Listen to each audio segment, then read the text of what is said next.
Hello, this is a sideshow. I'm Theodore Parker, and today is Wednesday, December 11th, 2024. Coming to you from Lexington, Kentucky, USA. The weather today will have a high of 39. Currently, it is 30 and feels like 21. There is a special weather statement until Wednesday, 10 a.m. Eastern Standard Time. Snow showers in the morning and highs in the upper 30s and lows in the mid-20s. Snow ending around 8 a.m. Accumulation of less than an inch. And temperatures noticeably lower than yesterday, down by 16 degrees. Sunrise today was at 7:44 a.m. Sunset will be at 5:18 p.m. Wind 10 miles per hour. And the AQI is moderate at 55. As I said, this is a sideshow. I'm Theodore Parker. And if you're watching, don't forget to like, comment, share, and subscribe. Wednesday, exactly 2 weeks to go, and it'll be Christmas morning. So in the news. So we started out the week with the media publishing JC's response to allegations brought in a civil suit. But as we say, the show must go on. There was on Wednesday, this is like a man in one part of the house and he hears his wife in another part of the house saying, "We need a plumber." He doesn't know if he needs a plumber for the bathroom or for the kitchen until she tells him.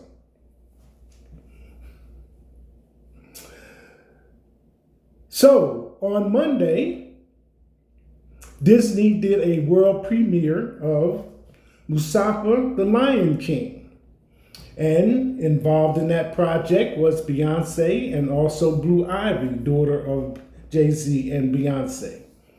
They did the red carpet thing, they did the world premiere, the whole kit and caboodle. And this took place at Hollywood's iconic Dolby Theater on December 9th, 2024. Now, there's been some comments, because it's also a moment for fashion, as to how everybody was dressed. You have those moments there with that. And also, you have media with their comments. So, one of the magazines or media outlets that participated in this also was Teen Vogue. So Teen Vogue was commenting on the outfit that Blue Ivy wore. See if I can get this pulled up correctly. Not that one. In a controversial new bill that just passed, all 50 states. So they were commenting and describing the dress. I may or may not be able to get it. I'd have to look under favorite things. And they were describing the dress because after the event, next morning, shows were carrying it, people were commenting on it. Sherry Shepard put it to an audience vote as to whether or not what Blue Ivy had on was appropriate for a 12-year-old. And the audience was asked to respond, by clapping or by applauding. So hopefully you can see this. This is Blue Ivy, from picture from Teen Vogue. And Teen Vogue describes it this way. It may have been her silver screen debut, but Blue Ivy Carter was sure to pull up, draped in gold, to the world premiere of Disney's Mufasa, The Lion King. 'Tis the season to shine, and Blue Ivy got the memo. The 12-year-old gleamed as she posed on the red carpet at Hollywood's iconic Dolby Theater on December 9, 2024. The rising star took the concept of evening wear up a notch, wearing a brushed gold gown with a draped heart neckline, twisted bodice, snatched waist, and a princess-worthy train custom made by Christian Siriano. I hope I'm saying all that correctly. And this is hopefully, a full view of the gown with her in it on the Lion King poster. This might be a little better view. So Sherry Shepherd was comparing it. This is her with Beyonce. I don't know how good that's coming across the screen. But the first thing I noticed is she as tall as her mom? So anyway, those were the outfits. And I don't know if since it's Teen Vogue, they probably kept it to that. There are other photos where it includes Tina Knowles, Jay-Z, Beyonce, and Blue Ivy. So it went on, to talk about how well the movie was received, because if you think about the legacy of Lion King, which first appeared in 1994 with the voice of James Earl Jones as the lead character, and then again in 2018 adding Beyonce's voice, plus the passing of James Earl Jones in September, then the film and the idea has a legacy to it. So of all the things that were being said, this is from the Good Morning Show. And if you recall, during the summer, when most 12-year-olds were out enjoying their break from school, visiting friends, relatives, or whatever the case may be, Blue Ivy was working the tour with Beyonce. And she was on stage with her mom, dressed similarly, etc., etc. So here is a clip from the Good Morning America show where Blue Ivy and Beyonce get a chance to talk about what they were doing. Let me see if I can get it moved up here. Why are you closing my eyes? If I told my younger self that I was in a movie, I'd never believe myself. And well, you are, girl. You are. Seeing Blue as Kiara and hearing her voice come out of that character. Give me a second, because I'm still I can't believe that's my baby. Oh, that's so amazing. It was really hard to focus and to do my job after that. So I was like, wait, hold up, guys. Y'all got to give me a second. I have to digest that. I'm so proud of her. Somebody wants to join. It's just a really amazing experience, and I feel like everybody that's a part of this is so helpful and supportive. The director, Barry, is a really sweet person, and he tells me ways that I can improve in my lines, and he's very supportive of me and tells me in the nicest way possible, and I feel like so does everybody else. And I feel like this is just a great experience for me, and I'm really happy for girls that look like me all around the world are able to watch this movie and hear and see themselves in it. She did such a beautiful job, and I can't believe how natural she is, and I'm just proud of you. I'm so proud of you, and I can't believe how big and grown up you are, and I'm proud that she's gonna represent so many young brown girls around the world. Nobody's prouder than mommy. What'd you do today?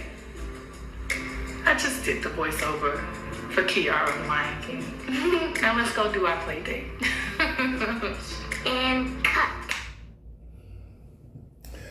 So anyway, I thought that kind of epitomized basically what was going on behind the scenes, the work that goes in, her perception of what was going on around her, what she was involved in. So I thought I would share that with you. So, The Lion King, I think it comes to the theaters December 20th, after that world premiere, Disney's world premiere at the Dolby Theater.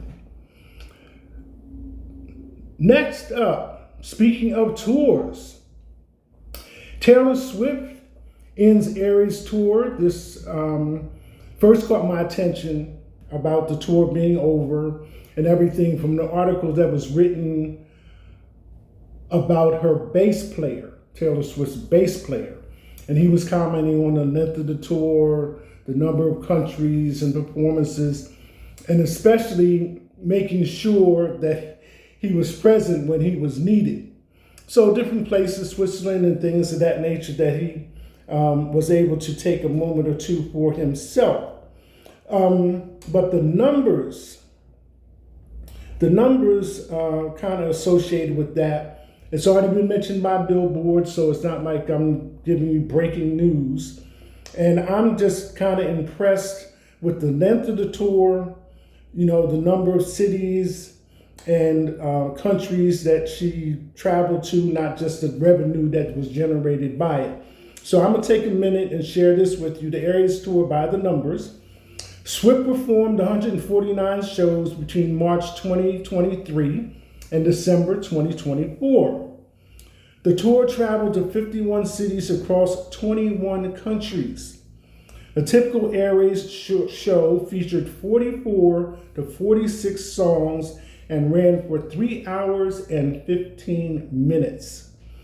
Swift spent a total of roughly 25 hours performing her 10-minute version of All Too Well. A total of 10,168,000,008 people purchased 2,077,618,725 in tickets dollars, averaging about $204 per seat, Swift's company told the New York Times. 18 opening acts warmed up the crowd for Swift, including Sabrina Carpenter, Paramore, and Phoebe Bridgers. 15 special guests, mostly musicians, joined her on stage and occasional surprise appearances. Swift wore more than 60 outfits throughout the tour and more than 250 custom pairs of shoes by designer Christian Louboutin. Swift's biggest crowd of both the tour and their entire career was 96,000 people at the Melbourne Cricket Ground in Australia in February. In July 2023, Seattle fans danced so hard they created the seismic equivalent of a 2.3 magnitude earthquake. So it goes on with other things, but like I said, Billboard had already mentioned when they acknowledged Beyonce as the top of the list that Taylor Swift had the numbers. And since the tour started off in Los Angeles, if you recall, Vanessa was there with her daughters, and Taylor Swift took a moment to, I think she was on stage to share with them. I think she took her hat off and put it on one of one of Vanessa's daughter's head. And they just shared a moment, you know, at that point. And now, a year later, it is Vanessa's daughter's Bianca's 8th birthday. So they are celebrating that. She did put a picture up on the media, whether the word but cute, at 8 years old. So that's being celebrated by her.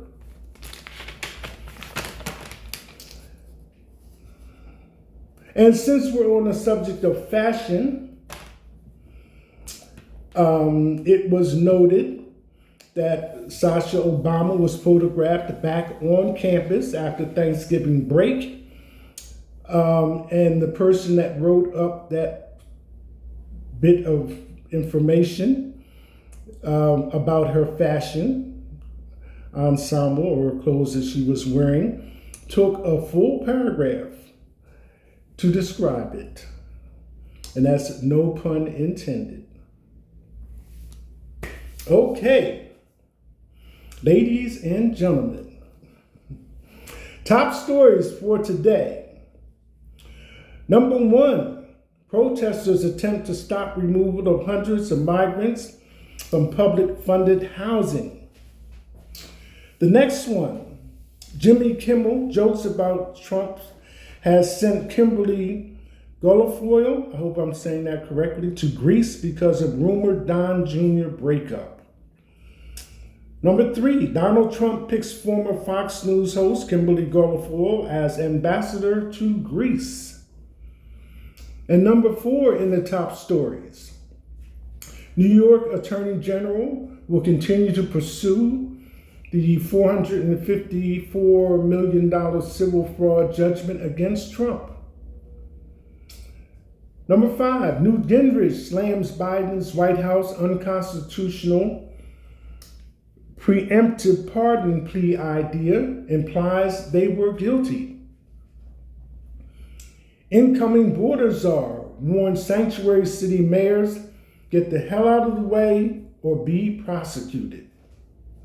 And number seven, the U.S. is striking targets across Syria, and it isn't the only one dropping bombs in this uncertain moment. For now, dreamers will be shut out of the healthcare marketplace in 19 states. And number nine, Mitch McConnell falls during Senate Republican lunch. And number 10, Michael Cole, Mod Squad star, dead at 84. So here we are on Wednesday, December 11th, 2024. As I said, 2 weeks from Christmas. I had the TV on the other morning, and Gayle King mentioned that Jamie Foxx special had dropped on Netflix. She said 3 a.m., and since it was a morning show, I checked, and it hadn't gotten to me yet, but it was there later on in the day. So it's called What Had Happened Was, and it's now streaming and available on Netflix. I'm not going to spoil it for you. You know, Jamie had a medical emergency, was hospitalized for a period of time, but I will give you this little one from it. The nurse comes in to give him a bath. And like in my, no, I don't think that's going to happen. And so the nurse, that's my words, not Jamie's. The nurse, I don't know why you're worried. I've been bathing you for the last month and a half. Anyway, this is a sideshow. I'm Theodore Parker. That's it. Hashtag.